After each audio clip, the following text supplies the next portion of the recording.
ஓம் மகதீஷாய நமக. ஓம் சிவமக வாழ சித்த திருவடிகள் போற்றி போற்றி. ஓம் பிரபஞ்ச மக அகத்திய வாழ சித்த சபை திருவடிகளை போற்றி போற்றி. ஐயனே, இல்லத்தில் தவத்தில் பிரம்மமுத்த தவத்தில் அந்த நீங்கள் எனக்கு கொடுத்த காட்சியும் இன்னைக்கு கொடுத்த காட்சியும் உங்கள் திருவடிகளை சமர்ப்பணம் என்று ஓம் மகதீஷாய நமக. இல்லத்தில் பிரம்மமுத்த தவத்தில் கண்டது நீங்கள் கொடுத்த காட்சி தான் ஒரு சரவண பவா அச்சனை மாதிரி இருக்குது. அந்த சரவணபவ அச்சரத்துக்கு நடுவில் மட்டும் ஒளி வட்டமாக நல்ல ஒரு பிரகாசமான ஒளி தெரியுது. அப்படி ஒரு காட்சி கொடுத்தீங்க. அடுத்து உடல் மெலிஞ்ச ஒரு முனிவர் தவம் செய்கிற மாதிரி இருக்குது. பின்னாடி ஒரு பாம்பு நான் படம் எடுத்து அவர் வலது பக்கமும் இடது பக்கமும் சாயிற மாதிரி ஒரு காட்சி. அது எனக்கு பதஞ்சலி முனிவர்னு எனக்கு உணர்ந்து அந்த படம் ஃபோட்டோவில் பார்த்தனால பதஞ்சலி முனிவர்னு நினைந்தேன். அப்படி ஒரு காட்சி வீட்டில் தளத்தில் இருந்த இல்லத்தில். இன்னைக்கு சித்தன் சந்தன அபிஷேகம் பண்ணுறதுக்கு முன்னாடி சிவலிங்கத்தில் நானும் படம் எடுத்து நிற்கிற மாதிரி ஒரு காட்சி கொடுத்தீங்க. இதை உங்கள் திருவடியில் சமர்ப்பணம். அதை விட இன்னொரு விஷயம், இன்னைக்கு நான் எங்கே இருக்குன்னு எனக்கு தெரியல. அந்த அளவுக்கு ஒரு ஆனந்தத்தில் இருக்கிறனால எப்படி பெருமைப்பாக எனக்கு ஒரு இதாக காலையிலேருந்து நான் நானாக இல்லைன்னு தான் உணர்றேன். ஏதோ ஒரு விஷயம் எனக்குள்ள நடக்குது, எல்லாம் தெரியுது.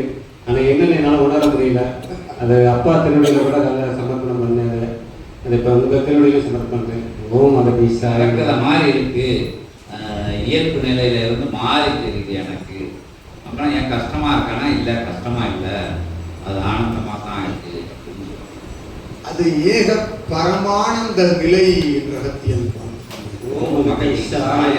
ஏகனவன் சபையில் அநேக அவதார நிலைகளை எல்லாம் ஒன்றாக அமர வைத்து அழகு பார்த்து அத்தகைய அவதார நிலைகளை எல்லாம் தன் சரீரத்திற்குள் தாங்கி வளம் வருகின்ற சிவமகா வாழை சித்தன் நிகழ்த்துகின்ற சஷ்டி திதி திருவிழா பூஜைகளிலே கலந்து கொண்டு சரணாகதியோடு வளம் வருகின்ற பொழுது தன்னை மறந்து வளம் வருகின்ற நிலை அது ஏக பரமானந்த நிலை என்ற அகத்தியன் நல்லாசி வரும். நிச்சயமாய் இந்நிலையை தேடித்தான் எங்கெங்கெல்லாம் செல்கின்றார்கள். எங்காவது தன்னை மறந்து விட மாட்டோமா?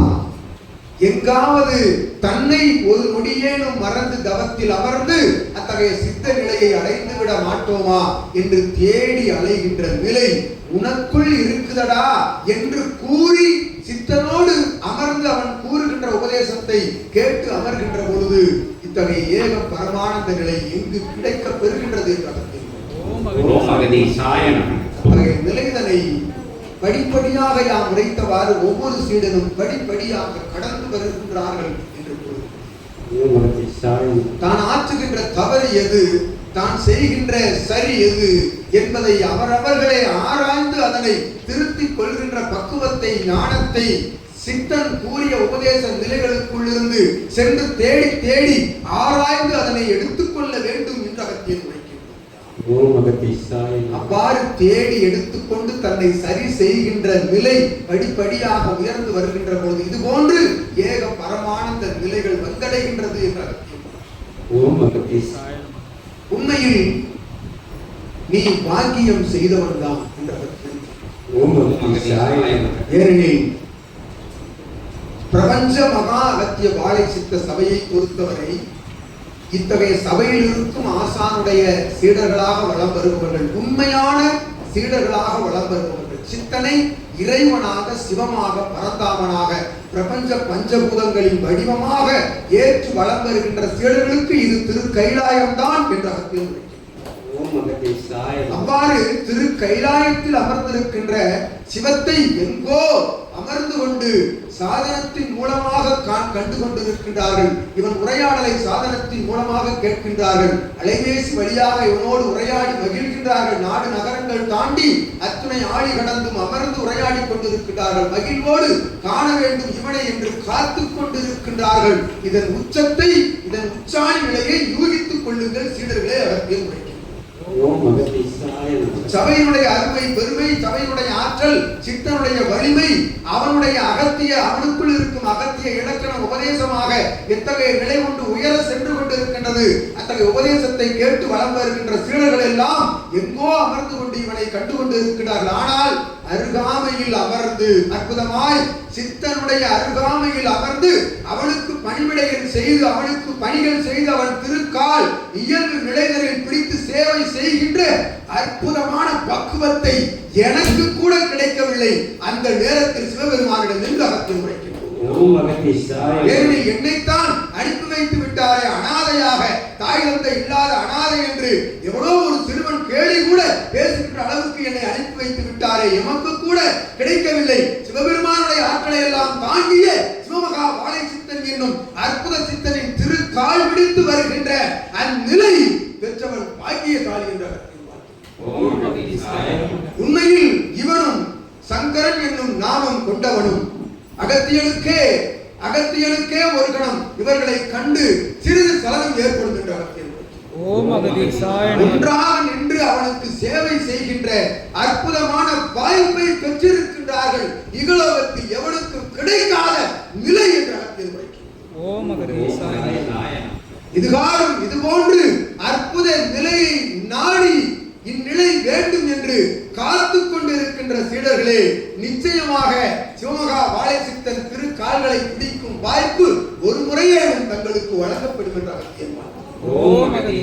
நிச்சயமாக இதுதான் உயர் சரணாகதி, இதுதான் உண்மையான சரணாகதி.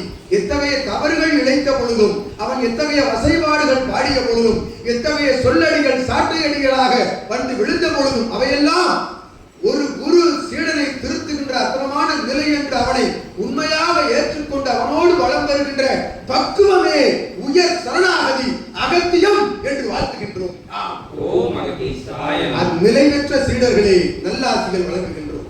பெற்ற காட்சிகள் எல்லாம் உங்களது புண்ணிய நிலைகளால் பெற்றது, நீ செய்கின்ற கைங்கரிய நிலைகளால் பெற்றது என்று அகத்தியம். உண்மையும் இல்லாதையும் சார்ந்தோர்களையும் அகத்தியம் நல்ல ஆசிகள் வழங்கி அற்புத சச்சி நாயகனுடைய சரவணவ அட்சரத்தின் நடுவில் ஜொலித்த நிலை பிரகாசம் சிவமகா வாழை சித்தனின் சுழுமுனை பிரகாசம் என்று அற்புதமாய் சரணாகதியோடு இருங்கள். சபையில் வளம் வருகின்ற நீங்கள், அருகாமையில் இருக்கின்ற நீங்கள் தவறிழைக்கின்ற பொழுது சித்தனுக்கு சற்று கோபங்கள் அதிகமாக வருவது என்பது இயல்பு. ஏனெனில் உண்மையில் உடனிருக்கின்ற சீடர்கள் உச்சாணி கொம்பில் உயர் சரணாகதி தத்துவத்தை உணர்ந்தவர்களாக இருக்க வேண்டும் என்று அந்நிலை பெற்ற நீங்கள் உயர உயர செல்ல வேண்டும். சிவமகா வாழை சித்தனாக வளம் பெற வேண்டும். உங்களை காண்கின்ற பொழுது சில சீடர்களை, சித்தனுக்கு பணிவிடை செய்கின்ற ஒரு உண்மையான சரணாகதி கொண்ட சீடர்களை காண்கின்ற பொழுது அகத்தியனுக்கு அகமகிழ்வு உள்ளுக்குள்ளிருந்து என்ன கூறுவது என்பதை கூட உரையாட இயலாமல் அகத்தியன் தத்தளித்த காலங்கள். ஒவ்வொரு சீடர்களும் ஒவ்வொருவனும் தலைத்தவன் அல்ல, திளைத்தவன் அல்ல என்றார். சரணாகதியில் ஒவ்வொருவனையும் உந்தியவனாக சிவசபையில் வருகின்றார். அதற்காகத்தான் கூறுகின்றோம், அகத்தியனுக்கு கூட இது போன்று சீடர்கள் இல்லை. அவர்கள் எல்லாம் சிவத்தை நோக்கி தவமிருந்து சித்தர்களாக மாறிவிட்டார்கள். சீடர்கள் என்பவர்கள் நமக்கு இல்லை என்று சீடர்களாக விளம்பர வைத்து ஒருவன் சித்தனாக வாழும் குருவாக வளம்பெறுகின்ற அற்புதமான நிலை இருக்கின்றது. அது உயர்நிலை என்று அகத்தியன் அவனை சரண் நிலையடைந்து அற்புதமாய் வளம் பெறுகின்ற சித்தர்களே வாழ்த்துகின்றோம். பிரபஞ்ச மகா அகத்திய வாழை சித்த சபையினுடைய ஆசானி அருகாமையில் அருகில் அமர்ந்து வளம் பெறுகின்ற சீடர்கள் தவிர அருகாமையில் இருந்து அவனை தினந்தோறும் காண்கின்ற சீடர்கள், தினந்தோறும் அல்லாது ஒவ்வொரு பூஜை நிலைகளிலும் வந்து காண்கின்ற சீடர்கள் எல்லாம் புண்ணியம் செய்தவர்கள் என்ற வாழ்த்துகின்ற சீடர்கள், அவனை வணங்குகின்ற சீடர்கள் உண்மையில் யாம் உரைத்தவாறு ஒரு மானிடனை உயர் குருவாக இறைவனாக ஏற்றுக்கொள்கின்ற பக்குவம் எவனுக்குள் வருகின்றதோ அவன் சித்தன் தான் என்று அகத்தியன் உரைக்கின்றோம். அவனை இறைவனங்கள் வாழ்த்தும், இறைவன் வாழ்த்துவான், அவனோடு அவன் குலதெய்வம் வாழ்த்தும் சித்தனுக்குள் இருக்கின்ற அகத்தியன் உரைக்கின்றோம். அகத்தியன் வெளிப்படையாக வெட்டு வெளிச்சமாக என்று உரைக்கின்றோம். அற்புதமாக ஒன்றாக வளம் வருகின்ற சீடர்களே, உயர் சிந்தனை கொண்டு வளம் வாருங்கள். ஒவ்வொரு சச்சங்கள் பெருவிழாக்களிலும் சித்தனோடு வளம் வருகின்ற சீடர்கள் ஒவ்வொருவரும் சகடையில் பயணிக்கின்ற பொழுது அவனுடைய ஆற்றலோடு தான் பயணிக்க வேண்டும். மாற்று ஆற்றல் உள்ளுக்குள் இருந்தால் சகடைகளில் இருந்து அகன்று நின்று அவன் நாமங்கள் உரைத்து உள்ள அமர்ந்து கொள்ள அகத்தியை நாம் ஆணையிடுகின்றோம் என்று அற்புதமாய் நிலை உயர்நிலை சரநிலையோடு பணி செய்கின்ற சீடர்களே, உங்களை வாழ்த்துகின்றோம். பணி செய்ய ஆவலாக காத்துக் கொண்டிருக்கும் சீடர்களே, வரவேற்கின்றோம். அகத்தியன், என் செல்வங்களை, என் குழந்தைகளை, சிவமகா வாழைச்சித்தன் சீடர்கள் யாவரும் என்னுடைய குழந்தைகள் என்று வாழ்த்தி அமர்கின்றோம். ஓம் அகத்தீசாய நமக. இன்புற்று வாழ்க. அகத்தியமே ஜெயம், ஆனந்தமே அகத்தியம். ஓம் அகத்தீசாய நமக.